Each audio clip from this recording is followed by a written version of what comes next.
नमस्कार दोस्तों। तो आज इधर उधर की बातें ना करते हुए देश के सबसे चर्चित मुद्दे के ऊपर बात करते हैं, जो कि मणिपुर की हिंसा। मणिपुर के अंदर दोस्तों पिछले 3 महीने से कंटिन्यूसली हिंसा जारी है। क्या इसके पीछे रीजन है? क्यों इसके पीछे अभी तक जांच एजेंसियां या सरकार या सेना कुछ नहीं कर पाई है? क्या कर पाई है या नहीं कर पाई है? दोनों पर्सपेक्टिव से हम देखेंगे, बात करेंगे, विचार करेंगे इसके ऊपर। तो आइए डिस्कस करते हैं, स्टार्ट। देखिए, मणिपुर के अंदर, मणिपुर एक ऐसी ज्योग्राफिकल लोकेशन के ऊपर बेस्ड है जो कि एक ट्रायंगल बनता है आपका बर्मा से लेके, और ये यहाँ पे आपका जिसका एक कुछ पोर्शन हमारे मणिपुर भी आता है। ये एक ऐसी ज्योग्राफिकल लोकेशन है दोस्तों जिसके अंदर ओपियम जो है उसकी खेती बहुत ही अच्छे तरीके से नेचुरली फल फूल सकती है। ठीक है, तो जलवायु जो है पूरी तरह से उसके सपोर्टिव है।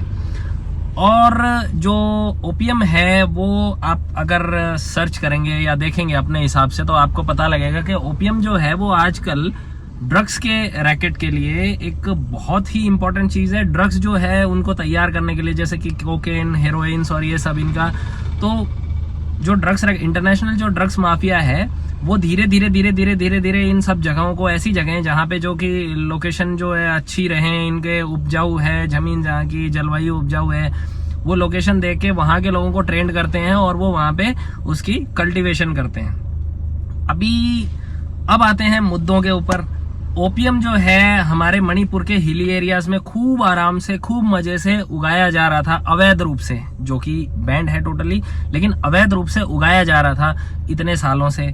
उनको सपोर्ट मिल रहा था ड्रग्स माफिया का, बर्मा की तरफ से, रोहिंग्यास की तरफ से, और वहां पर जो फॉरेनर कुकीज जो आ गए, जो कुकी जो समुदाय है वहां के लोकल नहीं, ये जो कुकीज जो पिट रहे हैं ना, कुट पिट रहे हैं मैतेई लोगों से, ये सारे क्रिश्चियन है, बाहर के आए हुए हैं। वहां पे क्रिश्चियन जो आपके ये नहीं है कन्वर्जन के लिए, धर्म परिवर्तन के लिए जो मिशनरीज हैं वो भी अलग तरीके से एक्टिवेटेड हैं वहां पे।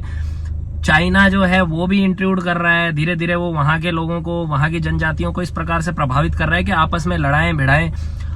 और जो मैतेई है, मैतेई जो ग्रुप है वो वैली के अंदर एक सिविलाइज्ड कम्युनिटी है, वो उनकी एक सीमित दायरा रह गया, वो वहां तक ही सीमित रह गए थे। और हिली एरियाज जो है वो टोटली ऑक्यूपाइड बाय कुकीज। और कुकीज ये नहीं चाहते थे कि भाई हमारे इधर पे कोई भी आके इन्वेड करे या सरकार कुछ भी रोक टोक लगाए हमारे ऊपर। हम जो है ड्रग माफिया का पूरा सपोर्ट था उनको, और वो वहां पे खेती बाड़ी कर रहे थे, और उन्हें शेड्यूल्ड ट्राइब्स का वहां पे, वहां की सरकार की तरफ से वो भी मिला हुआ था, रिजर्वेशन भी। मैतेई जो है रिजर्वेशन की डिमांड कर रहा था। मैतेई क्या है कि हिली एरियाज में कोई लैंड प्रॉपर्टी वगैरह कुछ भी परचेस करके रह नहीं सकता था। जैसा कि जम्मू कश्मीर में 370 का जो आर्टिकल 370 है वो उनको छूट देता था कि कोई भी दूसरे इंडिया के स्टेट का आदमी वहां पे जाके कुछ भी परचेस नहीं कर सकता, लैंड वगैरह, और डेवलप नहीं कर सकता। सॉरी। तो ये सेम टू सेम चीज वहां पर ही अप्लाई हो रही थी। कुकीज जो है, कुकीज तो वहां पर रह सकते थे, फॉरेनर्स भी आ जाते, कुकीज होना जरूरी है, बस वो वहां पे अपना आपस में अपना बस्ती बढ़ाए जा रहे थे, रहे जा रहे थे, मौज मार रहे थे, और इलीगल जो है कल्टीवेशन कर रहे थे ओपियम का। और वहां पर जो जमीन है उनको भी हथियाकर वहां पे डेवलपमेंट भी अपने हिसाब से, इलीगल कंस्ट्रक्शन भी करे जा रहे थे।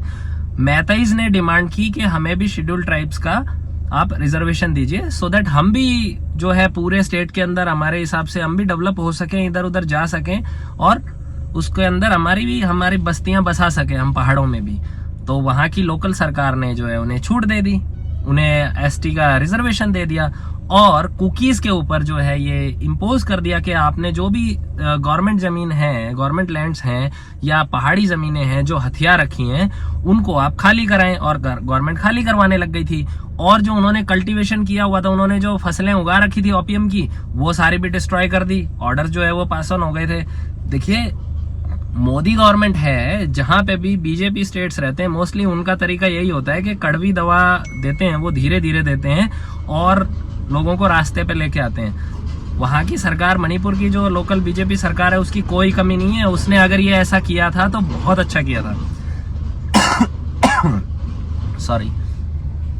तो उन्होंने बहुत अच्छा स्टेप लिया था, लेकिन उसके बाद में फिर ये लोग 28 अप्रैल को मार्च करने उतरते हैं और फिर बाद में पहले पुलिस और उनकी आपस में झड़प होती है, फिर मैतेई समुदाय भी उसमें कूद जाता है।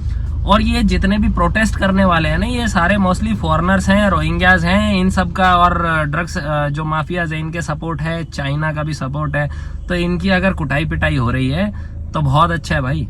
वहां के लोकल किसी भी आदमी का हित जो है प्रॉपरली नहीं मारा जा रहा। हाँ, आतंक फैल गया, उसको कंट्रोल करने के लिए सरकार जो है जितने कदम हो सकती थी उठा रही है, लेकिन फिर भी वहां पे क्या है, जला दो, मार दो, काट दो। ये हमारे देश में एक तरह से देखो अशांति तो जो है वो फैली है, वो गलत है चीज, परंतु इसके पीछे की मूल जो जड़ है वो ये थी। ये आपसे जो है आम आदमी के उसमें नॉलेज में ये चीजें नहीं हैं, ये डालने के लिए मैंने आपको आज अपने साथ जोड़ा।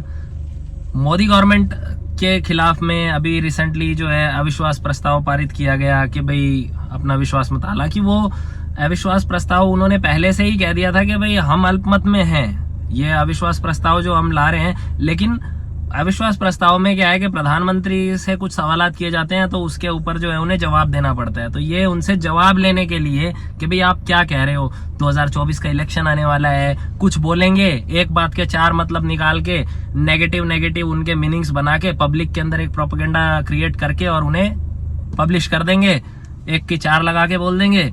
हिंदुस्तान की 50% जनता को सोचेंगे कि जो समझदार है वो तो ठीक, और जो समझ दूसरों की समझ पे निर्भर करते हैं, जो सिर्फ हाईलाइटेड चीजों को ही देखते हैं, वो बेवकूफ बन जाएंगे। नहीं भाई, आज हमारे देश के नागरिक सब समझदार हो गए हैं, इन सब हथकंडों से कोई भी नहीं देख सकता। देखिए, हमारे देश की जनजातियों के साथ तो खिलवाड़ हो रहा है, पिछले 70 सालों से 75 सालों से ही हो रहा है। शुरुआत से ही किसी समूह को अलग तरह से इंक्लूड करवा के दूसरे समुदाय, जनजाति और उनसे उनकी जो एक तरह से जनजातियों का प्रकार है वो बदला जा रहा है। क्रिश्चियनिटी जो है लोगों को धीरे धीरे प्रलोभन दे दे के उन्हें क्रिश्चियनिटी में धकेला जा रहा है, कोई उन्हें मुस्लिम धर्मांतरण करवा रहा है, कोई किसी तरह से कोई बौद्ध अपना रहा है, कोई कुछ कर रहा है। ये सारा एक खिलवाड़ है। ये सब हिंदुओं के साथ ही क्यों, किसी अदर कंट्री में जाके कैसे नहीं कर लेते? ये वहां पे पॉसिबल नहीं है, वहां के लोग जागरूक हैं। यहाँ पे क्या है, हम लोग आपस में बटे हुए हैं, समुदाय में, जाति में, वर्ग में,